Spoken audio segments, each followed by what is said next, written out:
నమస్కరించుకుంటూ గ్రామం చిన్నదంటే ఇంతకుముందు మన రోహిత్ చెప్పారు.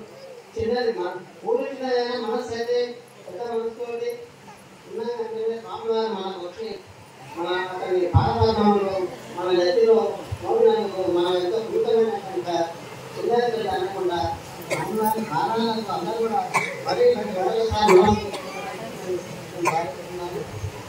హలో, ఈ ప్రాంతానికి కాదు ఈ యొక్క కల్వకుర్తి పరిసర ప్రాంతం మొత్తం కూడా పునీతమైందని చెప్పి ఆ స్వామి మన అందరి మీద జీవిస్తున్నాడు కనుక అతనికి అందరూ ఎంత చేసినా చెన్నకోటి వందల సమర్పించినా తక్కువే అని చెప్పి నేను బోధిస్తున్నాను. జయశ్రీనారాయణ దాసుడు జాంగీర్ అని వారి మొదటిసారి స్వామివారి దగ్గరికి వచ్చి స్వామివారి ఇష్టసాలని ప్రార్థించి ఇక్కడ 2 మాటలు మాట్లాడారు.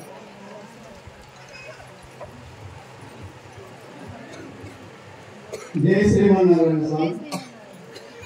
చిన్నగరి గ్రామ ప్రజలకు చుట్టుపక్కల చేసిన భక్తులకు ఈ స్వామివారికి పాదాలు ఉన్నాయి. మేము స్వామి సన్నిధానికి పోయినప్పుడు మన ఊరికి స్వామి రావడానికి ఎంతో సహకరించాం. మన ప్రతిష్ట రోజే స్వామివారికి రావడానికి అవకాశం లేదు. టైం ఉంటే వచ్చేవారు. కాకపోతే మాది కొంచెం లేట్ అయినందుకు లేట్ పోయినందుకు స్వామివారు మండల దీక్షకు మాకు అవకాశం ఇచ్చారు. కాబట్టి మన ఎగంపల్లి గ్రామ ప్రజలు చేసుకున్న పుణ్యం స్వామి మా ఊళ్ళో వీళ్ళేక చాలా రోజులు బాధపడ్డారు. మాకు అదృష్టం మీరు కల్పించేది. దీనివల్ల మా ఎగంపల్లి గ్రామ ప్రజలు ఎంతో పుణ్యమై ఎంతో ఆసక్తిగా ఎదుర్కొంటారు. మాకు మంచి అవకాశం వచ్చింది. కాబట్టి ఈ ఆశీర్వాదం మా ఊరికి ఉండాలని ఎదురు కోరుకుంటున్నాను సార్.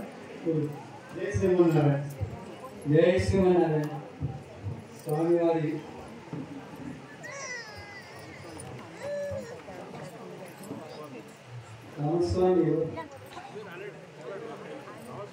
రామస్వామి వచ్చి 2 మాటలు మాట్లాడారు.